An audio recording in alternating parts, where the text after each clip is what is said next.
Guten Morgen Leute aus der Côte d'Ivoire. Das hier ist mein kleines Zimmer in der ehemaligen Hauptstadt und immer noch der größten Stadt hier in Abidjan. 5 Millionen Menschen leben hier. Dieses Viertel hier heißt Plateau. Hier sind viele große Geschäftsgebäude, wie man sehen kann. Viele Ministerien sind immer noch untergebracht. Wir treffen uns jetzt mit einer Mitarbeiterin vom GITS. Das ist die Gesellschaft für internationale Zusammenarbeit. Das ist die sogenannte Lagune. Das ist eine Mischung aus Meer- und Flusswasser. Abidjan liegt ja direkt am Meer, aber es ist hier so ein bisschen halt eingeschlossen, dieser Bereich. Eigentlich ganz schön. Bei Lagune denkt man ja auch irgendwie an was Schönes, aber das gesamte Abwasser der Stadt wird hier reingeleitet. Deswegen ist es nicht mehr so wirklich eine Lagune im eigentlichen Sinne. Dieses Viertel hier drüben, das ist das Plateauviertel. Da ist auch unser Hotel irgendwo mittendrin. Und das Viertel wurde gebaut, nachdem der ehemalige Präsident mal in Manhattan war und die Skyline da so ganz cool fand. Und ich dachte, das wollen wir hier auch haben. Er hat es fast hinbekommen. Es ist jetzt auf jeden Fall so das Geschäfts- und Regierungsviertel. Das heißt, ganz viele Ministerien sind hier. Und diese Wassertaxis kosten 30 Cent. Das ist so ein ganz normales Nahverkehrsmittel und die Leute fahren eben darüber, um da zu arbeiten. Und hier auf dieser Seite sind dann ganz viele Wohnviertel. In Deutschland beschweren wir uns ja immer so ein bisschen über die Deutsche Bahn, die ein bisschen zu spät ist. Hier ist gerade ein Boot ausgefallen, er hat eine Panne. Da sind die Leute ja auch ein bisschen sauer, dass sie jetzt länger warten müssen. Wir haben 2 Stunden hier gewartet. 2 Stunden? Herr Präsident, für uns jetzt ganz krass. Wir müssen jetzt mit diesem Schiff gucken.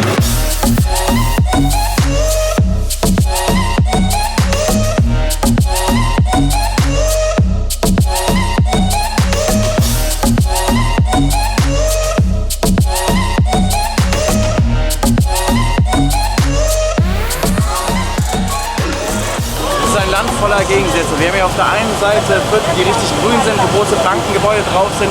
Dann auf der anderen Seite wiederum der arme, runtergekommene Viertel. Judith, du bist seit 2 Jahren hier?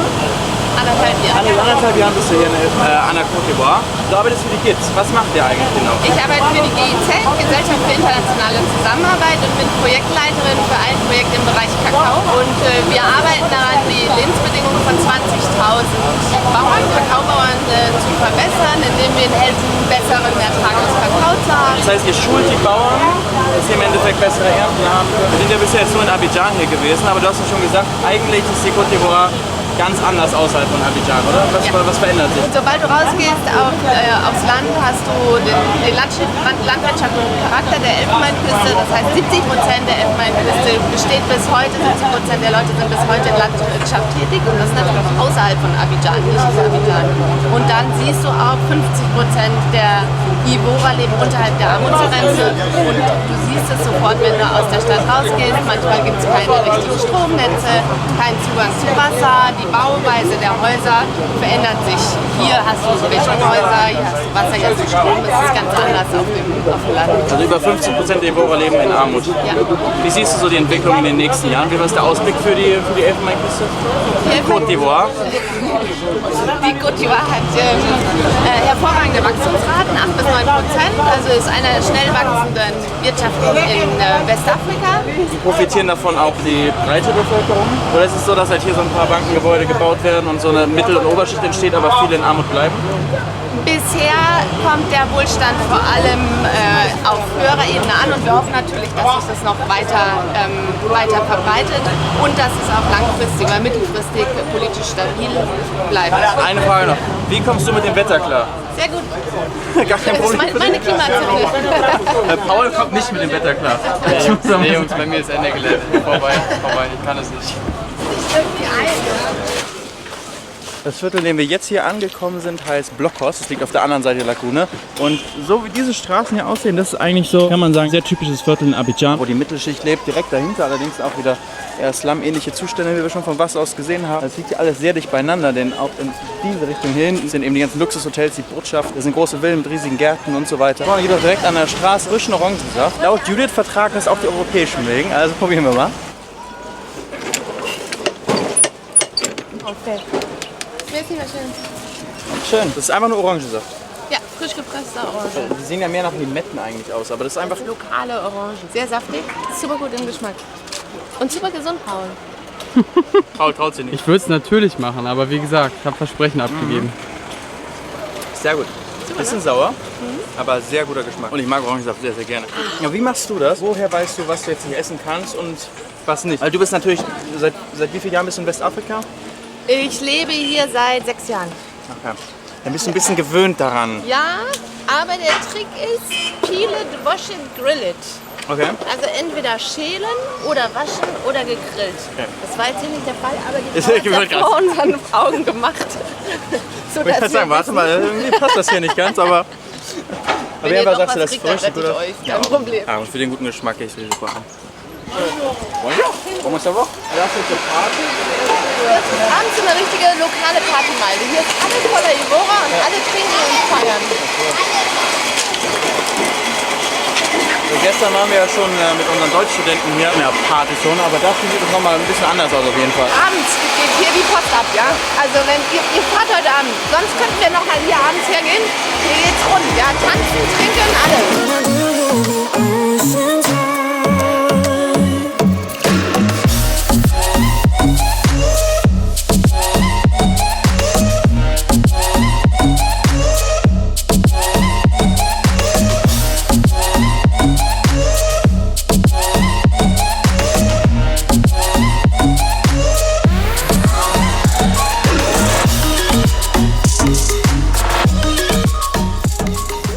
Paul, was willst du denn die ganze Woche dann essen? Nix eigentlich, ich probiere mich da so ohne durchzuhangeln. Ich mach Ramadan, aber dauerhaft einfach. Ohne wieder zu essen einfach. Aber er hat gut vorgesorgt tatsächlich, weil bei uns im Büro ist er eigentlich bekannt als der Schredder, weil egal was übrig ist irgendwie an Essen, okay. geht alles zu Paul immer, ist direkt weg, also jetzt kann er gleich mal eine Bist du Woche eigentlich ohne. gut vorbereitet? Ja, ich habe mir ein bisschen Puffer angegessen auf jeden Fall. Wir haben uns jetzt so ein bisschen hier den Prime-Spot gesichert. Das ist, ja, man könnte sagen, eine Strandbar. So an der Spitze der Straße, durch die wir gerade gelaufen sind. Und hier ist abends voll richtig Halligalli, hier steppt der Bär. Aber wenn man halt mal hier hinguckt, direkt hier ist einfach, ist abgesperrt und hier ist nichts. Es wird vielleicht irgendwann was gebaut, es liegt aber erstmal einfach nur jede Menge Müll da. Und dann eben auf der anderen Seite wieder die große Skyline, die der Präsident unbedingt haben wollte. Also die Gegensätze hier, egal wo man hinschaut, sind halt sehr stark. Und dabei ist hier Abidjan halt noch viel weiter entwickelt als das Innere des Landes, in das wir jetzt heute noch fahren werden. Judith hat uns hier mal eine Karte mitgebracht. So, ich bin gerade extra mal in den Schatten gegangen, Leute. Das hier ist Afrika und hier ist die Elfenbeinküste. Also ganz unten am Atlantischen Ozean, hier in Abidjan sind wir. Und wir werden heute weiterfahren Richtung Dalor hier. Kurz zur Elfenbeinküste allgemein. Flächenmäßig ungefähr so groß wie Deutschland, hat aber nur 24 Millionen Einwohner. Davon sind ungefähr 800.000 Kakao-Kleinbauern und der Kakao wird hauptsächlich hier angebaut. Die Elfenbeinküste ist der größte Kakaoproduzent der Welt. 40% der weltweiten Produktion von Kakao kommt aus der Elfenbeinküste. Und Deutschland ist einer der 3 größten Einkäufer von Kakao in der Elfenbeinküste.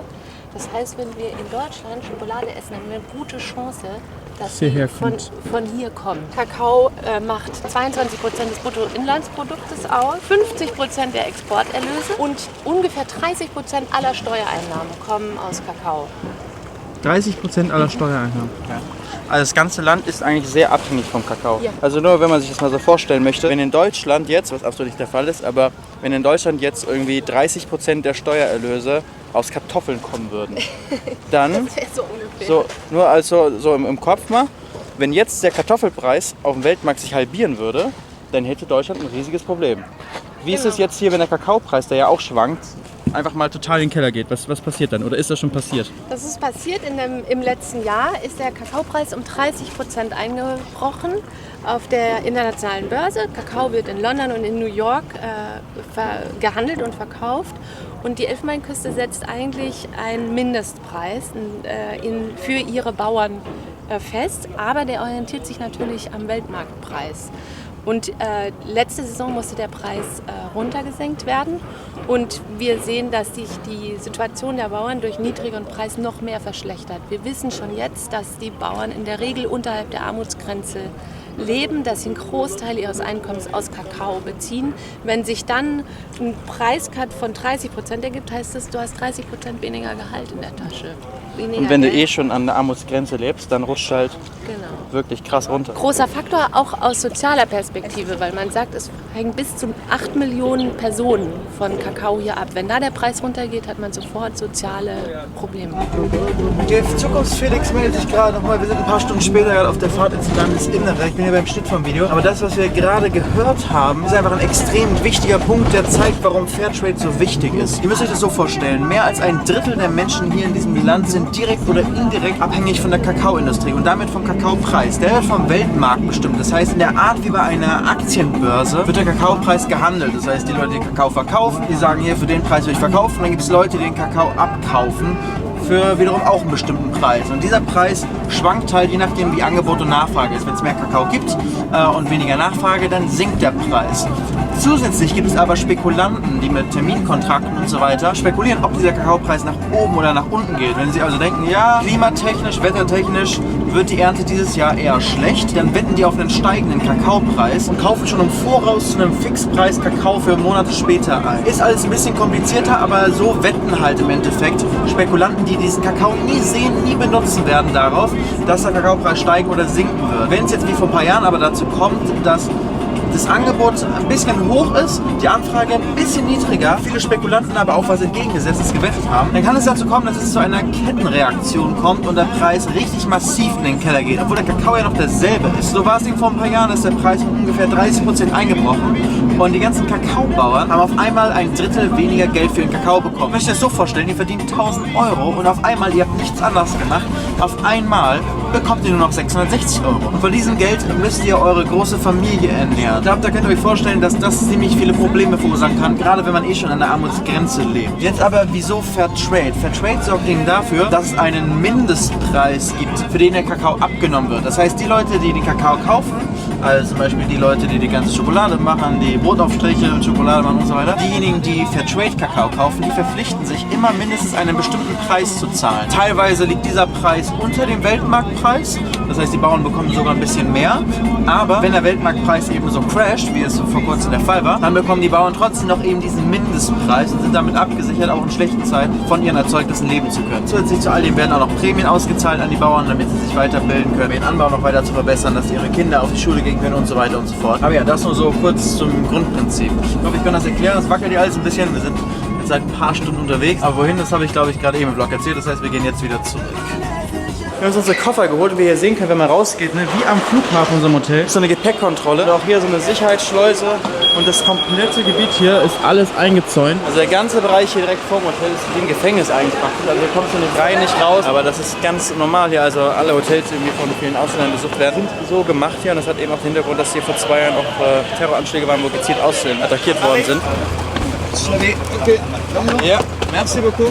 Ja. Gut, wir fahren jetzt mit 2 Autos, Paul und ich haben das hier für uns alleine. Yes. Also ungefähr 3 Stunden nachher hier. Machst du gut.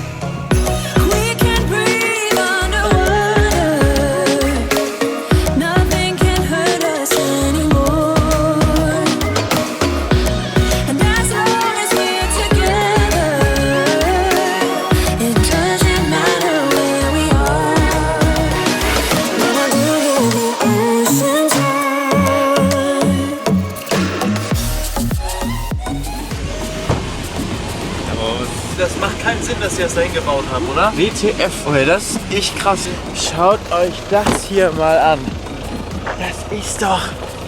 Ey. Wir sind jetzt ungefähr 3 Stunden gefahren hier ins Landesinnere. Die Stadt, in der wir hier sind, Yamoussoukro, wurde einfach nur per Federstrich sozusagen vom ersten Präsidenten der Elfenbeinküste. Mein Namensvetter tatsächlich, der Félix Houphouët-Boigny, und das habe ich definitiv falsch ausgesprochen, aber der ist in einem Dorf in der Umgebung aufgewachsen und hat dann gesagt, wir machen jetzt hier die Hauptstadt. Mittlerweile leben so 200.000 Leute hier, also ist schon ein bisschen größere Stadt geworden, aber also kein Vergleich zu der 5-Millionen-Stadt Abidjan, die vorher Hauptstadt war und immer noch mit Abstand das wirtschaftliche und auch politische Zentrum der Côte d'Ivoire ist. Auch die ganzen Ministerien sind noch da, das Parlament tagt teilweise da, weil die Abgeordneten keinen Bock haben, hierher zu kommen.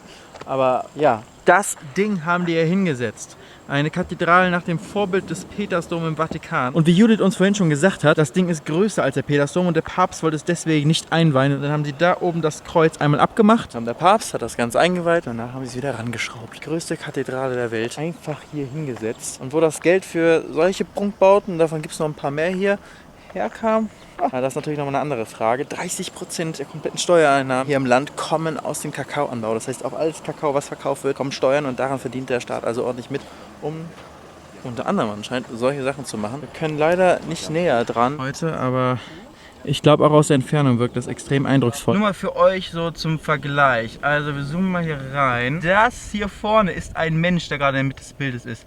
Schaut euch an, wie unnormal riesig groß das Ding ist. Und dieses Kreuz da oben, das haben die ihm abmontiert. Dann wäre es kleiner als der Petersdom. Aber jetzt ist es wieder drauf. Und dieses Riesending. Also auch als wir jetzt hier gerade eben rangefahren sind, hat man es halt so aus der Ferne schon gesehen, diese riesige Kuppel. Und es erinnert mich tatsächlich an diese Prunkbauten der französischen Kaiser früher. Also an das Schloss Versailles zum Beispiel, jetzt zeigt sich wieder meine schlechte französische Aussprache hier, aber an sowas, an solche Prunkbauten, im absoluten Kontrast zum Rest der Bevölkerung stehen und die irgendwie auch wenig Sinn ergeben. 18.000 Leute passen da rein, es wird selten bis eigentlich nie voll da drin. Warum baut man sowas? Das würde ich auch gerne wissen.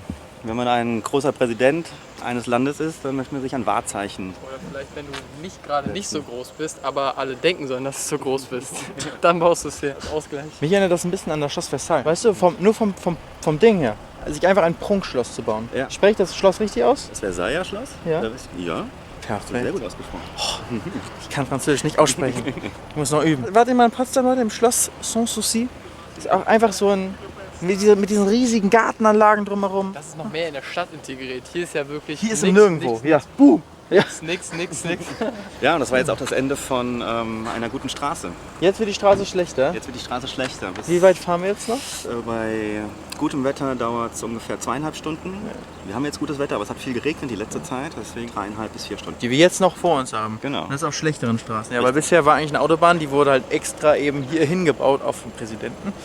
Jetzt wird das Ganze eher nicht mehr ganz so gute Pisten sein. Aber ein schöner kleiner Zwischenstopp war das. Haben wir das ja auch mal gesehen. Jetzt fahren wir erstmal zu unserem eigentlichen Ziel für heute.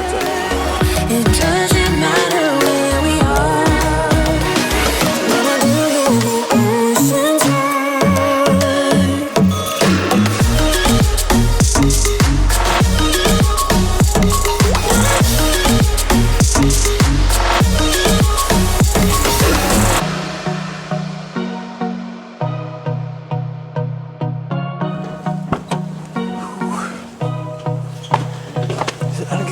Jetzt war die Straße tatsächlich doch noch mal eine ganze Ecke schlechter. Die ganze Zeit so hoch und runter gefallen. Ihr habt es ja gesehen, den Part, als der Zukunftsfelix kurz da war, hier in der Mitte vom Video. Aber wir haben es geschafft. Wir sind in Daloa, Hotel La Grace. Sind wir hier, ne? Das hier ist unsere Base hier für die nächsten 2 Tage.